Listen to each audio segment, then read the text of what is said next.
Edition here on KTN News. Now, the manner in which various presidents have been conducting appointments and hirings and firings in government have been different, but have been full of drama. Kenyans were just treated to the latest President Uhuru Kenyatta's style of doing things. Uhuru Kenyatta's axe falling on 13 cabinet secretaries, retaining only 6 of them. The country still reeling from that. We will be discussing that. Let's listen to the president while making those announcements. The National Treasury, Mr. Henry K. Rotich. The Ministry of Tourism, Honorable Najib Balala. The Ministry of Transport and Infrastructure Development, Mr. James Masharia. The Ministry of Interior and Coordination of Government, as well as Acting Minister of Education, Dr. Fred Matiang'i. The Ministry of Energy, the Honorable Charles Keter. And the Ministry of Information, Communication and Technology, Mr. Joseph Mushero. Further, in accordance with the powers conferred upon me by Article 132(4)(a), I have made the following appointments. Head of Public Service will continue to be Mr. Joseph Kenywa. The Deputy Head of Public Service will be Mr. Wanyama Musiambo. The Chief of Staff and Head of the Presidential Delivery Unit will be Mr. Nzioka Waita. The Comptroller of State House will be Mr. Kinothia Mbogwa. All right, before we focus on the 6 that have been chosen to be retained and the others, Dismas, how would you describe Uhuru Kenyatta's style of doing things, going by Friday's announcement? We were used to President Daniel Arap Moi, retired, making surprise changes based on, analysts used to say, loyalties and consolidating power.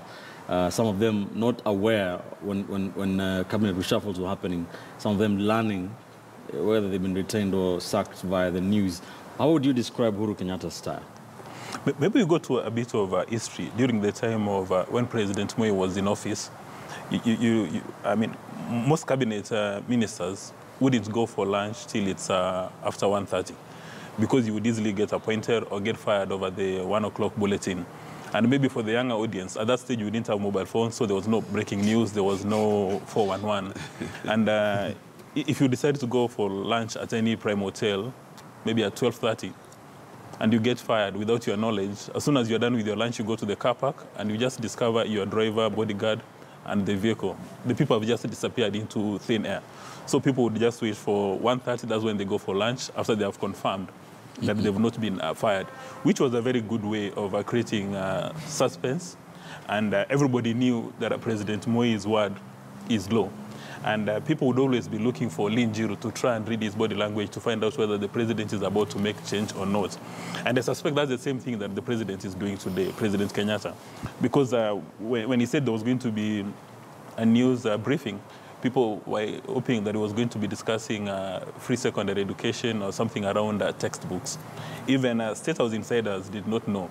And the majority of the politicians who normally hang around the president did not know what he was actually going to do. Mark, do you think that these cabinet secretaries had no idea whatsoever? It would be wrong to say they had no idea whatsoever, because even when you sit for an exam, you know whether you've passed or failed.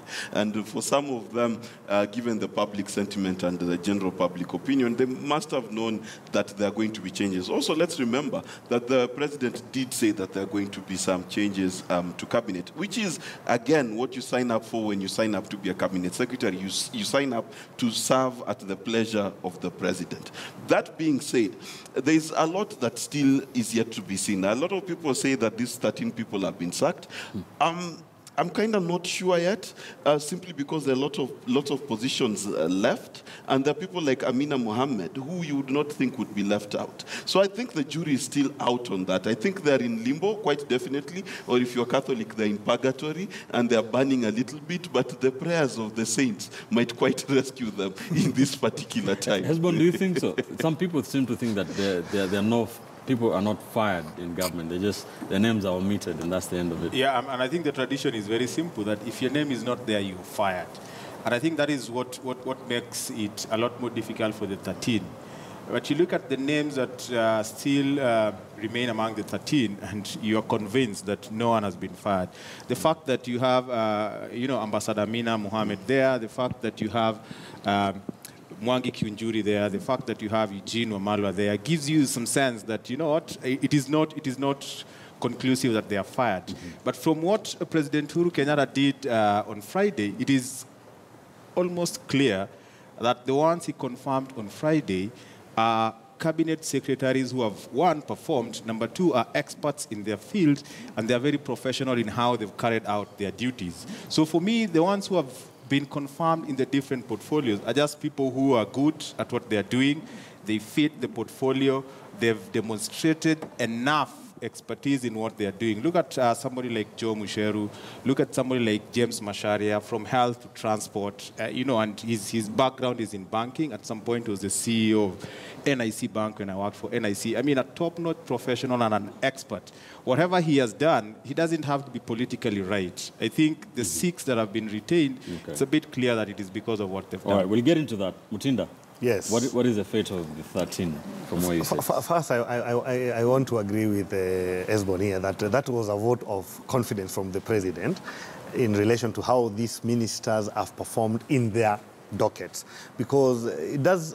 Personally, I'm also among those who don't necessarily believe that all the 13 have been fired, because probably there might be changes regarding some sort of reshuffle, because the ones who've been retained are the ones who've been retained in the ministries that they were in charge of even prior to the election. So probably some of them might make a comeback, but in different ministries. We are yet to see. But clearly, it seems like some will have to go. And I don't think there's anything wrong with that, because at the end of the day, you signed for a 5-year term, which has ended, and it is upon the appointing authority to evaluate and see whether he was satisfied with how you worked. Because even in their minds, I believe deep down, of course, as much as they would want to hope to come back, in their minds they knew very well that the kind of job that we got was a contractual job, and that it will entirely depend on the appointing authority whether we go on or not. It was not going to be automatic, is what I'm trying to say. So I think the president is in order. He's shown a vote of confidence on the 6, and it is again upon him to decide who among the rest is retained and in what ministry. Portfolios. Yes. Let's talk about the 6, the chosen 6 by President Uhuru Kenyatta. That is Transports, James Macharia, Charles Keter of Energy, Najib Balala, CS Tourism, Fred Matiang'i, Interior and Acting Education, and Joe Musheru, CS in charge of ICT. Let's try and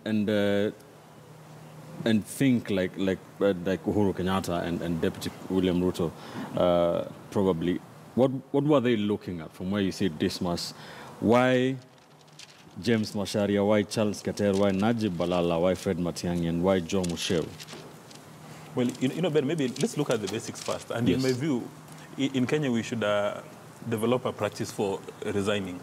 That when there's a new administration or after election, all cabinet secretaries and all principal secretaries must actually do resignation letters, hand them over to the president, and if they're happy, the president will tear it into pieces and tell them to stay on, so that you don't give President Kenyatta a nightmare trying to establish who is he going to fire, who is he going to retain. And then number 2, let's run away from semantics. When the president says he has retained, it means that the rest have been told to take a walk. Otherwise, they have said, I've reappointed them as is, where is basis. So we shouldn't try to play semantics depending on our political alignments and giving the president a pat on the back that he's told them to be in purgatory. No. If the president wanted to retain Amina Mohammed, he would have indicated she has been retained. I mean, for instance, Dr. Matiang'i was acting acting cabinet secretary for Interior. It's been confirmed, and then he's going to be acting in education. So we shouldn't try to clutch on straws. Maybe we've got friends who've been dropped, and then we are trying to give them comfort. Number three, it's almost impossible to establish whether or not the chosen six actually delivered. Okay. Because when they were being appointed, we don't know what the president told them to do. The performance indicators. All right. Say, look at Najib Balala. When he was appointed as minister, CS for tourism, we don't know what were the tourist arrivals then and how many, whether he's grown it. So it's almost impossible. And one would imagine that... Well, we can tell. I mean, we can tell what has been happening in each of the ministries. Let's start with James Macharia, for instance. I'm still on you, Dismas. This is the president's, flagship project in this first term was SGR project, infrastructure and all that. I mean, it would have been almost like an indictment on his performance if he was to fire his transport minister, for instance, don't you think? Now, you've opened up Pandora's box. The fact that he's only decided to retain 6 and the 13 are going home, that is about 50% of the cabinet. One can actually question whether or not when he was appointing them, he actually knew the people he was bringing into office. Now, let's go to Macharia. Before Macharia went to transport, he was in charge of healthcare. And you remember the scandals around healthcare. So if you're looking at performance, you want to ask yourself, when we have these people who participated in corruption, is that something that an ordinary man in the street would be happy that when Macharia was in charge of health, a number of corruption issues came up, although they've not been sorted out. And that's why you are supposed to be looking for Ndegwa Muhoro and the Anti-Corruption Authority to tell us whether or not he actually participated in those things of corruption. Even one of the governors, or rather the Yatani, was also accused of the same. So it would have been important for them to be cleared before going for these offices. Now, then you go to the transport ministry. And it's very strange that Macharia has got the highest number of state departments. I think he's got 6 state departments with 6 principal secretaries. Yeah. So one would imagine that he's got a very huge burden. But if you want to, again, to assess his delivery, the last few weeks, you've had accidents happening left, right, and center. And that would be a key performance indicator. Because when the president was sworn into office, he was supposed to protect lives and properties. Now you see lives just disappearing, and they become statistics. So if you are to assess his success, you ask yourself, the transport department, has he sorted out the roads? For instance, where Sashangwan and Salga, where you have accidents happening every day, you speak to engineers, it will take a basic highway engineer to go and do a road redesign or put up cameras at one point and another, establish guys who are speeding and everything. All right, so, fair enough. A lot on James Macharia. Very harsh on him. What is your take on performance? I'd like to differ with Dismas, and he's being quite dismissive and quite pedantic in his statements. Let's start here. First of all, we know that transport in this country is not an issue of the roads or the minister. Kenyans generally have bad road behavior. And if you ask anyone who's driven past Sachangwan, you will know it's the behavior of the drivers that has caused most of the accidents. But that being said, you cannot bundle one alleged misappropriation of funds in the Ministry of Health to the minister who's done very well in transport. In fact, the accidents that you're talking about, same time last 2016 versus 2017, there was a reduction in accidents. Najib Balala has managed the Kenyan tourism sector at a time when tourism numbers were dwindling. He's pushed up local tourism. He's pushed up the profile of Kenya across the world. Fred Matiang'i, you cannot say you cannot measure what he's done. As in, come on, our exams are totally different. Schools are totally different. He's basically managing transition of free secondary education. Matiang'i has delivered. You cannot argue about Keter and the last mile connectivity. The government has delivered. And this is the problem that we have, that as Kenyans, we always want to look at the glass as half empty. The truth of the matter is these ministers and this government has delivered in the last 5 years. What we want them to do is deliver even more. And ignoring that, saying you have no basis of measurement, I'll give you one. Just look at the amount of roads that have been built. Look at the SGR. Look at the amount of freight that we moved just the other week from Mombasa to Nairobi. Kenya is changing. And this is the kind of optimism that we need to move forward. All right. Hesbon, performance in these 6. I think these 6 have been impressive in their performance, and I would start by defending the former health CS, who is currently the transport CS. If you look at what he did in health, he midwifed the all free maternity during President Uhuru's first term. And I think some of these things, you get to realize the impact of some of these things when you're directly involved. And when he was the Minister for Health, I think I had a lot to do with maternity. And I actually realized that women would go to hospital, and if they had NHIF, they would walk home, you know, without paying even a single cent. And if you look at what he has done in transport, the security in most of our airports, the airstrips that have been built, folks now can fly all the way to the farthest end of southern Nyanza, you know, through aeroplanes. And I think he has provided that infrastructure in the shortest time possible. Whatever happened in the Ministry of Health, I guess, happened after he had left. And what a majority of the things that have happened in the Transport Ministry are things that were done even before he got into the Transport Ministry. And I want to believe that his expertise, his soberness in approach to things is the reason why President Uhuru Kenyatta has retained him. You look at Najib Balal, I think there are indicators that when we have tourists coming into this country, everywhere where they are booked, there is a levy that the government charges. And I think there is revenue increase that has informed the choice of Najib Balal. And even from his entire package and his history as the mayor of Mombasa, I think there is something about Honorable Najib Balala and tourism that makes him tick. You know. Then Joe Musheru, I think we can talk about Joe Musheru and we can all convince ourselves that he has done a good job. He's an expert. You look at the digital migration, I think there was a lot of issues and he helped the government navigate through all this. Matiang'i, I think there is something about a scholar, and I want to believe that Matiang'i, even from behind the scene, he must have been a contributor into issues from a very research-oriented point of view. And the confidence that he exudes in how he goes about his business tells you that this is somebody who is respected within the cabinet circles. Well, to some extent, you'd want to disagree with the abrasive nature that he has approached things to almost a knee-jerk reaction to stuff, you know. And of course, I think it has not endeared him to so many people that he has planted himself almost everywhere. But I think as an interior cabinet secretary, that is the kind of person that you need. But you also need to understand that Matiang'i did a great job together with many other leaders. Has he done such a great job that he has 2 ministries, even after a reshuffle? He still has 2 ministries. He did a great job as you know, somebody that the president could depend on to mop up anything. And he also got votes for President Uhuru Kenyatta from Nyamira and Kisii. And I think that one put him in a very strong position. Yeah. All right, we'll get into the political ministers and the technocrats. Mutinda, have these 6 performed in your opinion? Yes, I want to start with Joe Musheru. You know, initially, most of these government services, you had to go physically to offices to start following up on matters. Nowadays, if it is about passport application, if it is about the certificate of good conduct, if it is about driving license, it's just online. You just go you go online, you do your payment, and actually, like the renewal of driving license, you get your renewed license online. You don't have to physically go to any office and queue.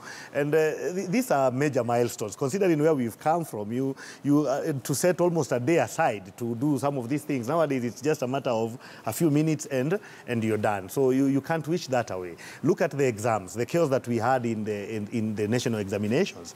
In the last 2 years, you've seen the kind of changes that have been brought on board. Even this issue of the textbooks, you know, there is something that we were calling since the introduction of the free primary education, the SIMBA account, the school instructional material bank account. Ideally, almost all public schools by now should have met the 1-on-1 ratio on textbooks, going by the amount of money that has been put in that, using that kind of approach. But it was not working. So it was in order for something else to be done. And we are hoping that the new approach that has been adopted and that was launched the other day is going to lead us there, so that there is minimum conflict of interest from the key players, so that you know, you also not looking at making a kill out of these purchases. Your job now remains to actually make sure that whatever has been delivered is safe. You're the custodian and that you're going to be answerable. There are things that you clearly can see. About transport you've had, I don't have to repeat. The SGR was completed in time. You know, it is unlike what we are used to, that such a monumental project can actually be completed and on time. So look at Balala. He's a natural when it comes to tourism. He actually goes out of his way to do some things that ordinarily we are not used to. So I think there is an element of these people having done their job right for them to have won the confidence of the president. All right, let's leave the 6 alone. We will get back to them if there's need to do that. Let's look at the 13 that many people are not agreeing whether they've been sacked or they're just lying in purgatory somewhere, waiting to see if they'll go to heaven or hell. How did they perform so poorly? Maybe we can just fish a few of them. There's Dan Kazungu, who was in charge of mining, from a one-time member of parliament from Malindi. Mwangi Kiunjuri, Ministry of Devolution and Planning, very important ministry in government. Cecily Karaoke, in charge of gender, youth and public service. Hassan Mairo, Ministry of Sports, a very big scandal following the Olympics in 2016. Cleopa Milo, Ministry of Health.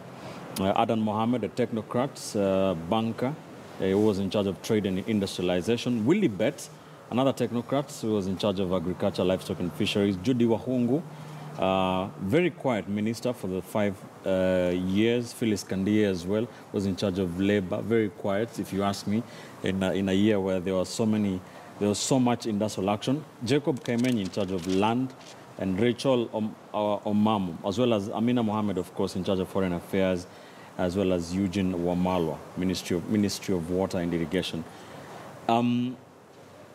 Do you see any performers here who have been left in purgatory or whatever you call it? You know, Ben, you're asking scientific questions which require scientific answers. And it would have been nice if you knew when they were given office, what were the performance indicators, what were they told to deliver, and why did they not deliver. Like, for instance, today, it's very easy to blame Wario for the mess we have in the sporting space in Kenya, that we don't have those 8 stadiums that had been promised. So you can easily say, Wario, you did not deliver. But did he have the budget to come up with those stadia? Probably not.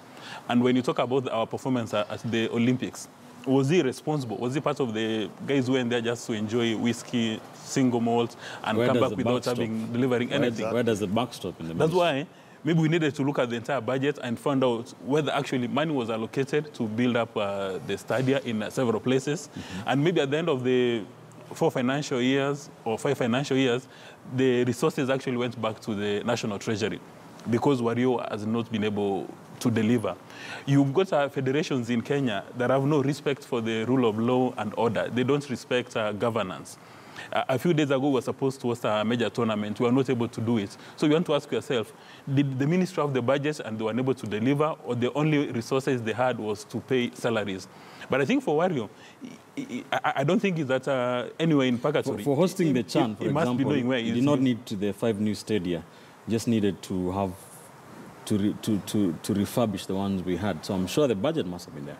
Well, I'm sure there was a budget and he did not deliver. But if our President Kenyatta, the reason why I would fire him, it's not even about those stadia, because that's a collective responsibility.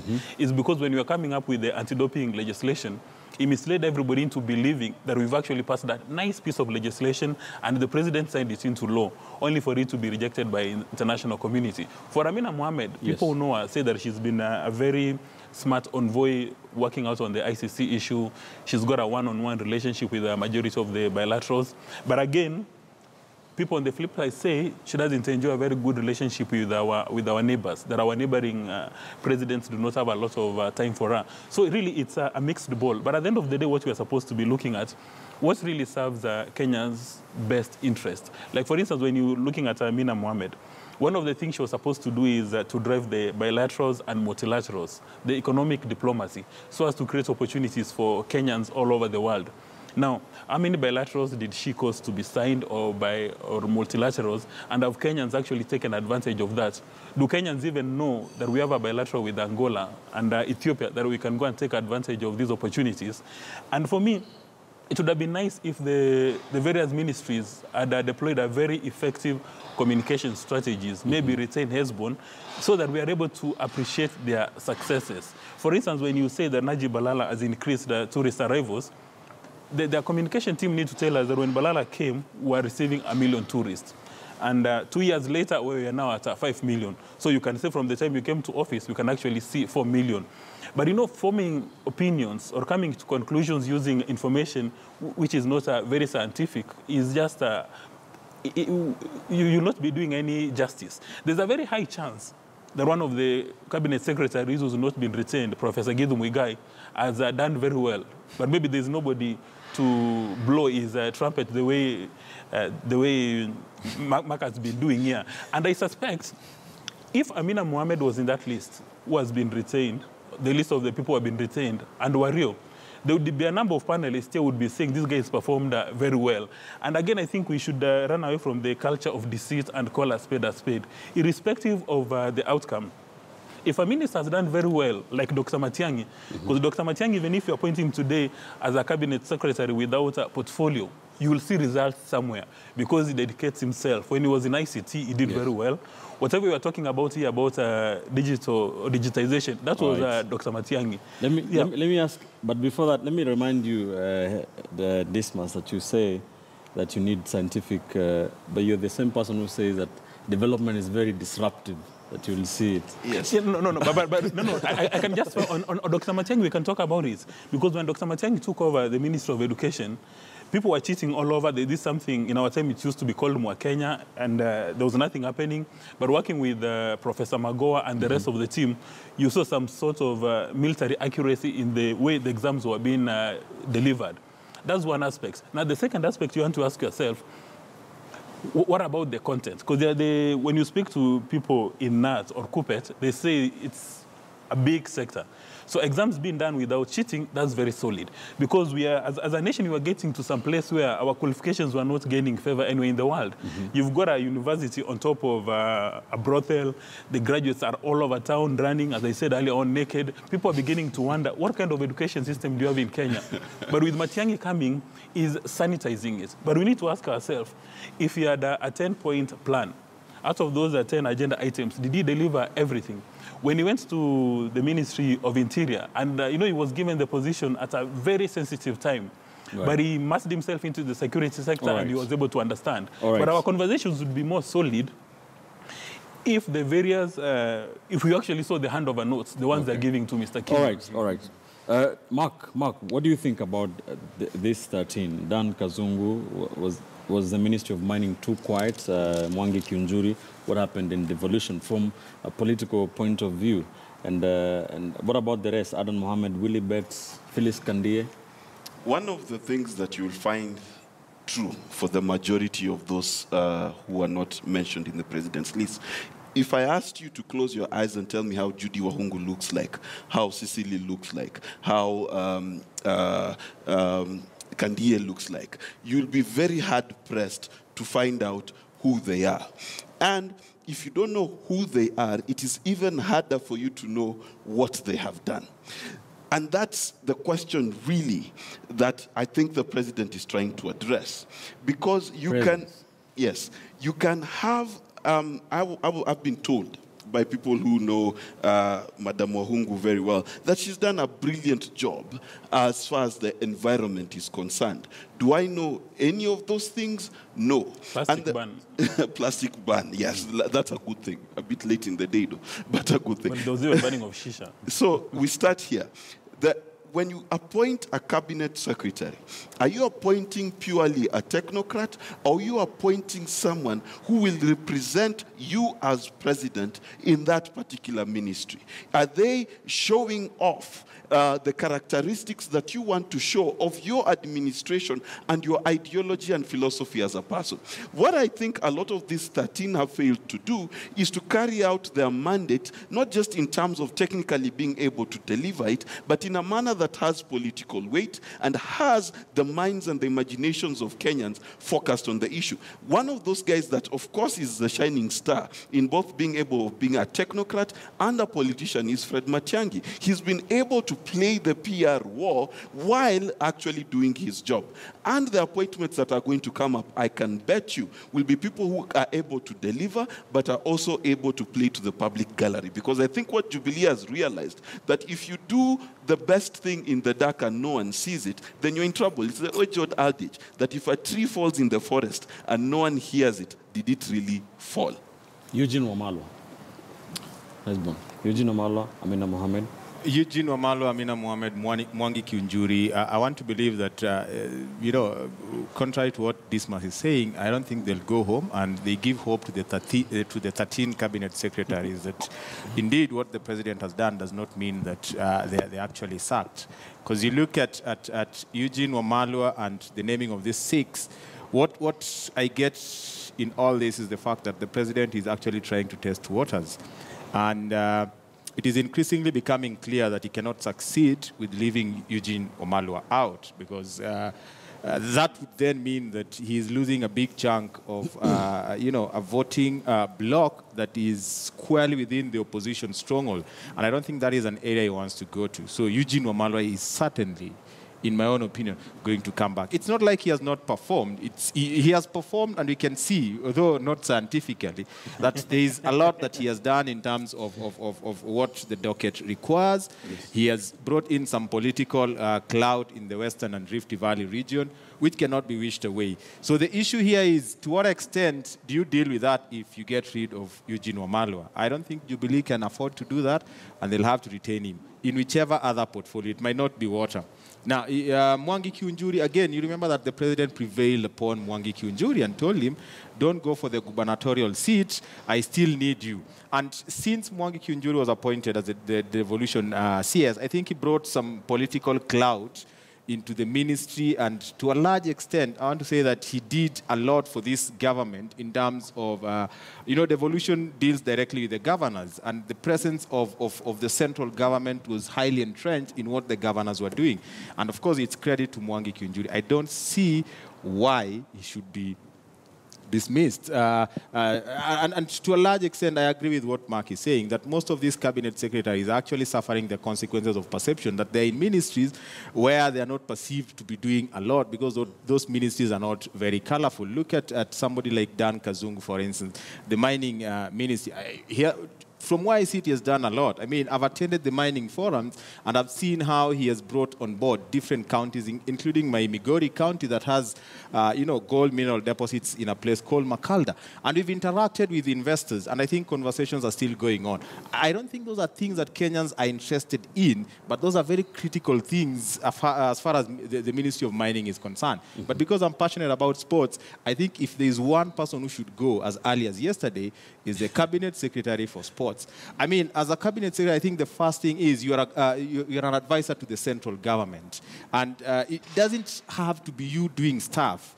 But to the extent that we fail to have things that the government promised, like the 8th stadia, we can actually come back and fall to a Rio for helping President Uhuru and his deputy fail to deliver, because he was there to remind them that, this is something that you promised, and you're going to be held accountable for this. Look at what happened in Chan. I mean, he was conspicuously present in the failure of having that. And you see, as a cabinet secretary... We've also seen some national teams, like the Kabaddi team, not attend world championships because they don't have uniforms. It is sad that a journalist from Standard Group had to organize for a national team to get kitted, the Kabaddi team. And you ask yourself, what exactly is the minister doing? And you see, if you look at the federations, there is a way in which these federations cannot be touched by the government. So it is incumbent upon the cabinet secretary to understand, how am I going to relate with the Football Association, given the rules that they have from FIFA that we cannot interfere. But in a sense, he has actually brought these guys on board, and he has a whip. Because even after we failed to get Chan, you listen to what the president of the Football Federation was saying. He was actually praising the minister, and you are asking yourself, for what? So I think this is somebody who probably would be very happy to see him go. All right. Mutinda, very important ministries, Ministry of Health, Cleopa Mailo, Defense, Rachel Omamo, Lands, Jacob Kaimenyi, and Willie bets in agriculture. You know, in politics, one thing that I have learned is that perception matters a lot. I am one of the people who was a staunch Kibaki supporter. And in 2007, some of us had hoped that what Kibaki had done between 2002 and 2007 was enough to make his re-election automatic, only to be surprised by what eventually happened. You know what happened, and we actually ended up having to share government with Raila Odinga after the 2007 election. So some of these ministers, I think one of the things that they did not do is to, shape public opinion in terms of perceiving them to be performers. Some of them actually, you can easily not even remember them. You have to take effort to remember who's the minister for what ministry. But having said that, there are some also who were really spectacular failures, like the one for sports. I'm also a big fan for sports, and I really felt like we were not represented well in government, because there are very many things that went wrong, that if we had a minister who was very keen and committed, like the current PS, I can mention the current PS seems to be actually filling in the vacuum very well. Probably if we had such a person as the CS, things would have been a bit different. There is, we have had a lot of labor issues. You know that in the last few years, the Minister for Labor was missing. That was an opportunity for the Minister for Labor to really be visible and to be seen to be doing something. But somehow, in all those things, from the crisis to it being sorted out, somehow Kandie was nowhere to be seen. That is something that in political jobs, you need to be seen to be working. That is because that's the only way that you're going to also win the confidence of the public. You can't say that about Amina Mohamed, because Amina Mohamed, at least, has been all over. She seemed to be representing the country. But you see, there is information we don't have that the president has. So we'll wait to see eventually what happens. But some of these other ministers, we really didn't feel them. Even as the public, we did not have a basis to even know how they are doing, whether they are doing well or not. But I would want to commend the Environment Minister, CS, for having successfully overseen the ban of plastic. It was not easy, considering the extent to which use of plastic had permeated our society. It means that she took time to deal with the stakeholders in a way that at the end of the day, she pulled it through. I think that was leadership. As much as she was not very loud about it, there was no major outcry, as compared to Shisha, for instance, And Shisha is such a small thing as compared to the number of people who are getting involved. But there was a lot of outcry, meaning that probably the way it was handled was not well. But you look at the extent to which we had gotten used to, using plastic, and the way the whole thing was. Also that she did it a few months after Rwanda did it as well. Maybe. Yeah, of course, probably she'd learned, but the issue of harmonizing all stakeholders and bringing them to embrace that and to have it, to pull it through was quite commendable. I think that was leadership. All right, Dismas, hold that thought. I want us to take a quick commercial break. We'll come back after this quick break and wind up on this issue of Uhuru's cabinet. We'll talk about, like Mark Bichacho was saying here, is it safe to say that then Technocrats, cabinet secretaries, have failed in Kenya? I mean, we are seeing a lot of people being lauded for the political presence that they bring into those ministries. We have seen some of the nominees by President Uhuru Kenyatta. One of them is a former governor, Uhuru Kenyatta, another is a former Senator, John Munyes. Are political cabinet secretaries making a full comeback? We'll talk about all that. And also, something has got a lot of tongues wagging, the absence of Deputy President William Ruto